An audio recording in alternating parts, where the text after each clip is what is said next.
Chers téléspectateurs, bienvenue à votre émission Détente politique. L'émission qui donne la parole aux candidats à la présidentielle 2020 pour qu'ils se livrent à nous en hommes ordinaires, parce que justement, ce sont des hommes ordinaires. Cette émission est animée par le président fondateur trésorier du Parsin, un généreux candidat, parce que je suis le 15e candidat à la présidentielle et je donne la parole, je donne la visibilité à mes adversaires politiques. Aujourd'hui, nous sommes avec Dr Ablassé Ouedraogo, candidat à COSIAM 2020.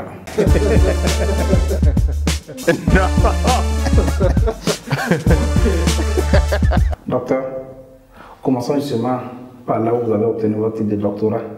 Vous avez fait vos études supérieures, vos études universitaires à Nice, en France. Dans quelles conditions? Comment cela s'est-il passé? Parlez-nous-en. J'ai soutenu ma thèse de doctorat du 3e cycle à Nice et j'étais en sciences économiques, option du développement.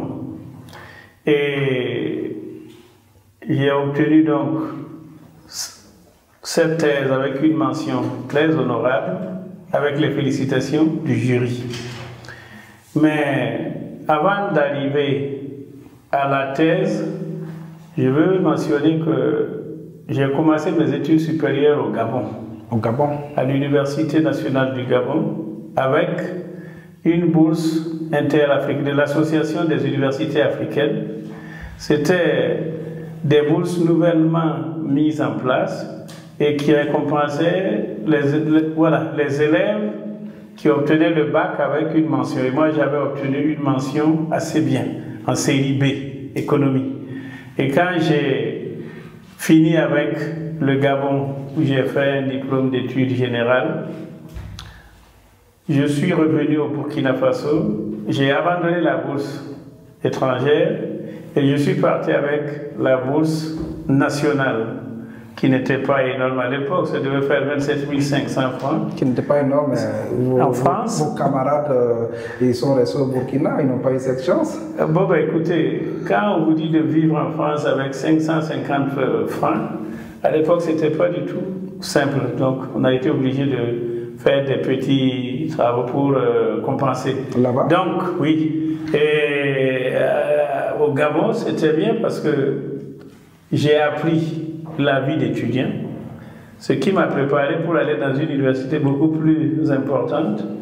Et je le dis à qui veut l'entendre, l'ancien secrétaire général du RENLAC, Oueta Claude, a été celui qui m'a motivé pour aller à Nice. Sinon, j'étais inscrit à l'université de Dijon, où je devais retrouver les Simon Comporé, les Roch Kaboré, les Ouedraogo Issouf, paix à son âme. Donc, mon destin m'a conduit à Nice. C'est une ville très agréable.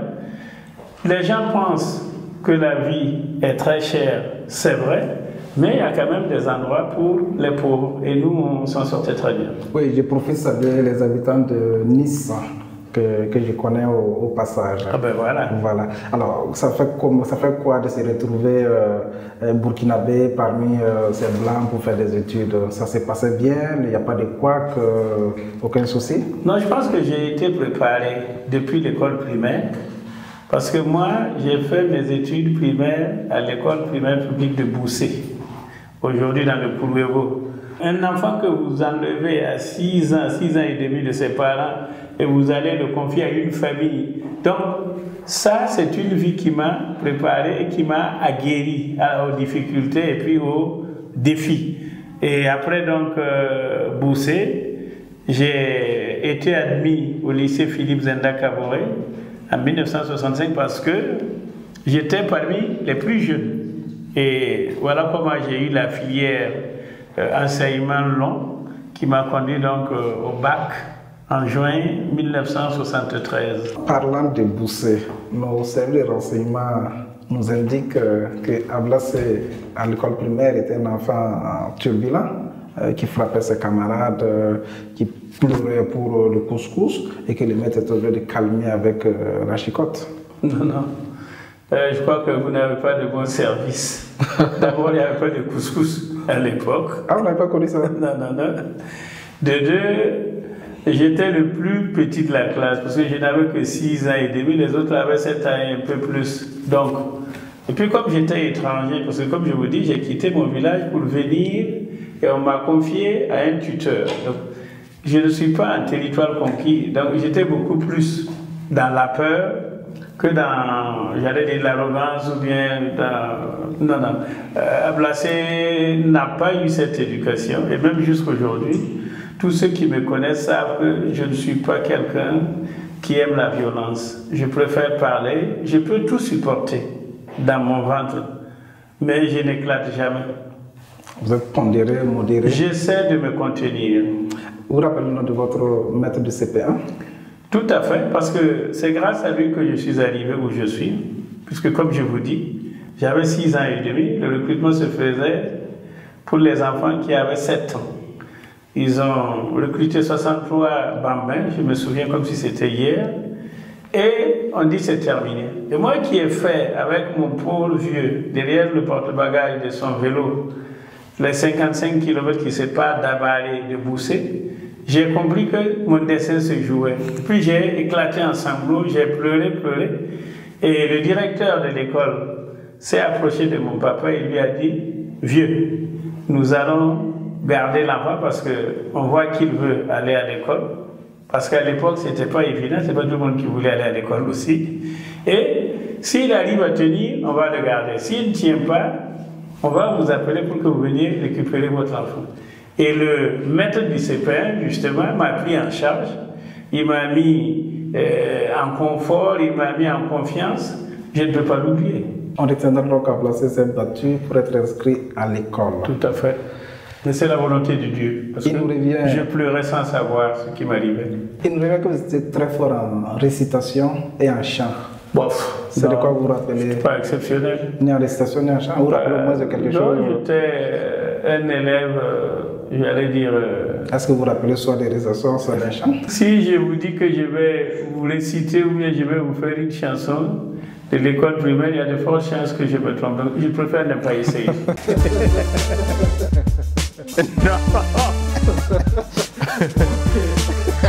Vous avez été d'abord député ici, ministre des Affaires étrangères, donc un économiste après qui devient un diplomate. Vous avez fait la Banque africaine de développement, vous avez fait l'Organisation mondiale du commerce, vous avez fait la CEDEAO. Ça donne quoi comme souvenir tous ces parcours extraordinaires? J'ai servi aussi les Nations Unies, et notamment le programme des Nations Unies pour le développement et l'Organisation des Nations Unies pour le développement industriel. Et c'est étant fonctionnaire avec un contrat permanent aux Nations Unies, un fonctionnaire déjà de haut niveau, de haut rang, parce que j'étais directeur régional du bureau des Nations Unies pour les questions de désertification et de sécheresse à Nairobi pour couvrir toute l'Afrique de l'Est et l'Union africaine, que le président Compaoré un matin m'a appelé, comme il y a un décalage horaire, moi je venais d'arriver au bureau, ça devait être quoi, 8h, 9h, il m'appelle et dit « Je vais te nommer ministre des Relations extérieures ». J'ai dit « Mais monsieur le président, moi je ne suis pas assis dehors, j'ai un emploi, j'ai des patrons ». Et il me dit « Ok, prends langue avec tes patrons, mais je te nomme ministre des Relations extérieures ». Donc le temps que je retourne pour lui donner ma réponse, le décret était publié et je suis rentré. Ministre des Affaires étrangères, chef de la diplomatie, c'est quelqu'un qui voyage énormément, qui a amené à rencontrer d'autres cultures. Une anecdote de toutes ces traversées justement à travers le monde. Pour que le Burkina Faso conserve le siège de l'UEMOA, on venait de faire la transformation de CEDEAO en UEMOA. Donc tout est ouvert. Tout le monde voulait le siège de l'UEMOA. Le président Compaoré m'a dit, mais comment on va faire pour garder le siège? J'ai dit non. On a fait des investissements. C'est parce que la CEDEAO a existé que l'UEMOA est là. Et les gens devraient quand même accepter de considérer que le siège reste ici. Puis je lui dis, écoute, le président en exercice de l'UEMOA, c'est le président du Sénégal, Abdou Diouf. envoie-moi en mission et moi je vais aller le voir. Donc je vais, on prend l'avion. Le pilote qui nous a amenés s'appelle Arnaud Michel, il est toujours en vie. Et à l'époque, le Sénégal était couvert par notre ambassade au Mali. Et l'ambassadeur était Moïse Traoré, l'époux du médiateur l'ancien médiateur Traoré Alimata Diallo. On était tous dans le vol. On fait 2 heures de vol Bamako sur la route de Dakar. On rentre dans un nuage. Le système électrique s'arrête. Donc l'avion commence à faire brrr. Je regarde tout le monde. Chacun a les yeux fermés, machin, crispé. Moi, j'éclate de rire. Ça me faisait rire. Quoi? Et c'est ce rire-là qui a redonné courage au pilote. Il a secoué son balai là. Et puis, le système électrique s'est remis en route. Et le pilote de me poser la question, monsieur le ministre, qu'est-ce qu'on fait? Je lui dis, c'est vous qui êtes maître de votre avion. Faites ce que vous devez faire. Il me dit, bon, nous allons retourner nous poser à Bamako. On va réviser et puis on repartira demain matin. Donc j'arrive et j'appelle le président Gomboré parce qu'on devait être à Dakar à ce moment. Je lui fais le compte rendu. Il dit, écoute, si c'est comme ça, vous revenez à la maison. J'ai dit, non, on est en mission d'État. Même si on va mourir, on va y aller. Mais voilà le siège de l'UEMOA. Et le lendemain, on est parti. On arrive. Mon collègue et grand frère, Moustapha Nias, me prend à la passerelle de l'avion et on va directement dans le bureau du président Diouf, très chaleureux. Je lui expose le problème et il dit, Moustapha, toi, il a placé. Allez me faire une lettre qui confirme que c'est le Burkina Faso qui a le siège. Donc, dans la voiture avec le doyen Nias, je dis, bon, doyen, moi je suis le plus jeune. J'ai imaginé et préparé un projet que je vais vous soumettre, comme ça vos services vont travailler dessus. Et donc, la lettre a été vite finalisée, la lettre a été signée et moi je suis revenu le lendemain avec le siège de l'UEMOA confirmé pour Ouagadougou. Les gens ne peuvent pas le savoir. Mais on a failli mourir en allant chercher le siège. Heureusement que vous avez ri. Non, heureusement que j'ai rigolé. Oui, bien sûr. Heureusement que j'ai rigolé. Un tel diplomate, un tel économiste qui arrive à Kossiam, quelle peut être sa touche particulière? Le Burkina Faso est un pays classé parmi les plus pauvres du monde. Le Burkina Faso ne peut pas vivre seul de lui-même. Il a besoin de partenaires. Mais pour avoir des partenaires, il faut tisser la confiance. Pour tisser la confiance, il faut d'abord avoir un environnement de stabilité, un environnement de paix, un environnement de sécurité, un environnement dans lequel nous nous faisons confiance pour que l'extérieur puisse venir. Mais quand je dis venir, c'est accompagner les Burkinabés. Le Burkina Faso, les Burkinabés sont assis dans le véhicule, dans le siège du chauffeur, du conducteur. Les partenaires qui viennent s'asseyent à côté pour faire ce que les Burkinabés veulent faire. C'est ça le partenariat. Parole de diplomate. Troisième rubrique, salut l'artiste politique.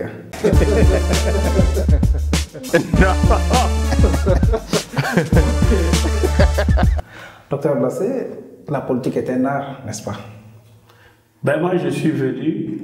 La politique c'est un art, n'est-ce pas? Dans la vie des êtres humains, tout est un art. Même manger est un art. Donc la politique est un art. La politique est un art comme toutes les autres activités. Vous êtes un homme politique. Donc vous êtes un artiste politique. Comme le général. Exactement. Justement, parlons du général et du diplôme. Je parle du général qui est assis en face de moi. Exactement. Général Kouénou, humoriste, et puis docteur Blassé, homme politique. Il paraît que les humoristes, justement, et les hommes politiques se rejoignent. Pour être, je pense, un bon artiste, pour être un bon politicien, il faut accepter de vivre les choses telles qu'elles vous arrivent. Parce que si vous êtes quelqu'un qui a un gros cœur, vous ne pouvez pas faire la politique, vous ne pouvez pas être un artiste. Parce qu'il y a des frustrations que vous allez vivre sur le chemin que si vous insistez, la crise cardiaque est vite arrivée. Et justement, docteur Blasé n'est pas un homme à gros cœur. Non. Je vous pose une question et vous n'allez pas vous fâcher. Non, allez-y. Connaissez-vous la page Les Ablaceries du Faso? Écoutez, je suis intéressé de savoir qui anime cette page-là.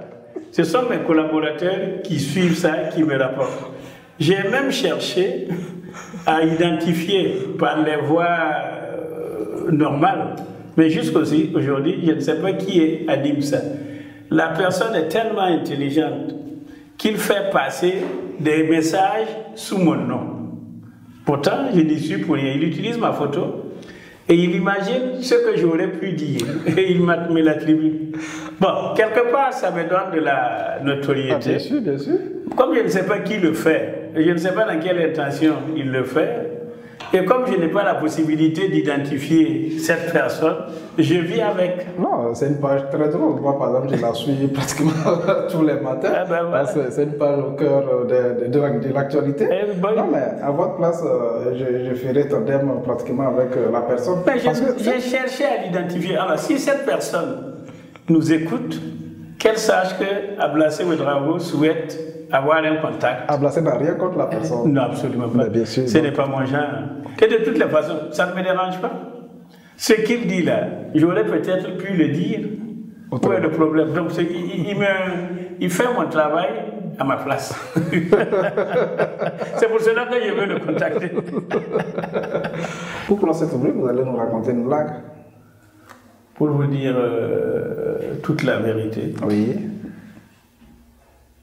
Je pense que ce que j'ai vécu sur la route du Sénégal, avec le pilote Michel Arnaud. Ça, c'est du sérieux, c'est pas non, c'était de la blague parce que non. Si ça n'avait pas été comme de la blague, on ne serait peut-être pas vivant. Moi, je le prends comme ça. C'était comme une blague, mais la réalité était que nous étions dans une situation dangereuse. Alors, ça, c'est un fait réel. Si vous ne voulez pas nous raconter une blague, je vous pose une question. Si vous êtes élu président, qu'allez-vous faire de vos 27 ans de mandat? Combien? 27 ans de mandat.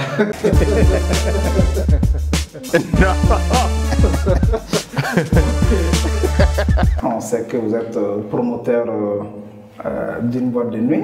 On sait que vous êtes en relation avec les artistes chanteurs. Côté culture, côté sport, quels sont les passe-temps de Ablassé?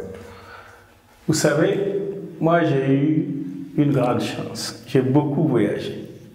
Si je prends par exemple le continent africain, sur les 55 pays que compte le continent, c'est seulement dans 6 pays où je n'ai pas posé mon baluchon pour dormir. Mais l'avion est passé en haut. Je suis même, oui, bon, l'avion est passé en haut, mais ce que je veux dire, dans tous les pays d'Afrique, là, peu sont des pays où je prends mon téléphone et je n'arrive pas à joindre quelqu'un d'un certain niveau de responsabilité. Et moi, j'ai eu la chance de servir dans des pays où les gens vivaient. J'ai servi au Niger, j'ai servi en Guinée-Conakry, j'ai servi en Éthiopie, j'ai servi au Congo-Brazza, j'ai servi à Kinshasa, j'ai servi à Nairobi, j'ai fait Genève. Et puis, pour tout vous dire, la musique adoucit les mœurs. Moi, j'étais très jeune parce que je suis arrivé au ministre des Affaires étrangères à 41 ans. C'est quel genre de musique vous écoutez? C'était quand même une réussite. Mais avant cela, j'étais très jeune. J'avais une famille, j'étais responsable. Mais la musique m'aidait beaucoup. Quel genre de musique vous écoutez? Je suis tout terrain en musique. Et par exemple, si je prends la musique congolaise, quand j'étais en mission, enfin en service, que ce soit à Brazza ou à Kinshasa, j'allais et je fréquentais les grands chanteurs là. Je les connais. Et vous ferez comme Koffi Olomide, comme comment on appelle, qui est décédé malheureusement. Papa Wemba. Oui, Papa Wemba. Et vous ferez donner parfois des chansons avec eux, n'est-ce pas? Non, malheureusement, j'étais handicapé par la langue, mais le rythme était plaisant.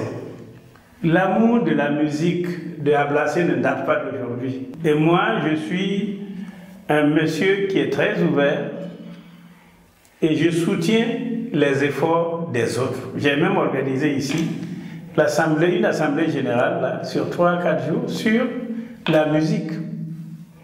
Et il y a beaucoup d'artistes musiciens ici qui savent que je suis de cœur avec eux.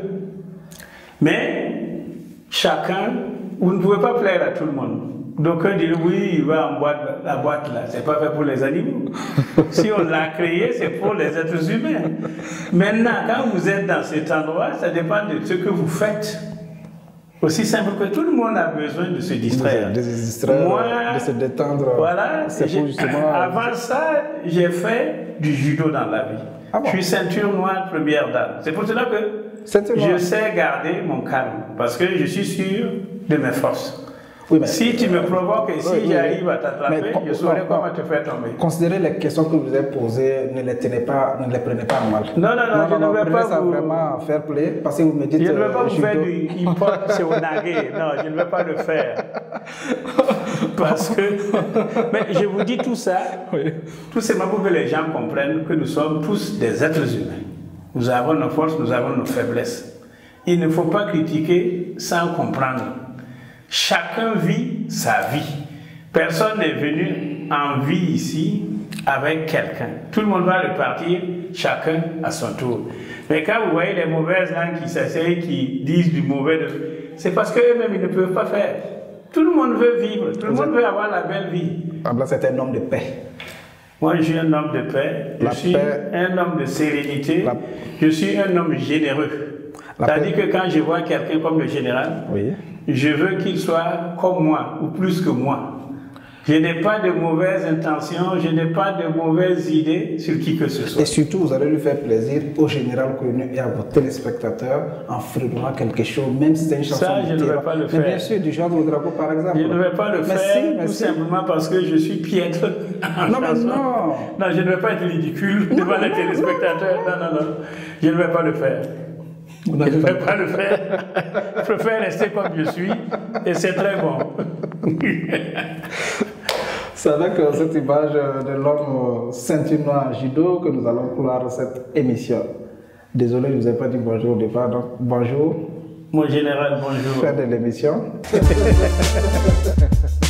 Non.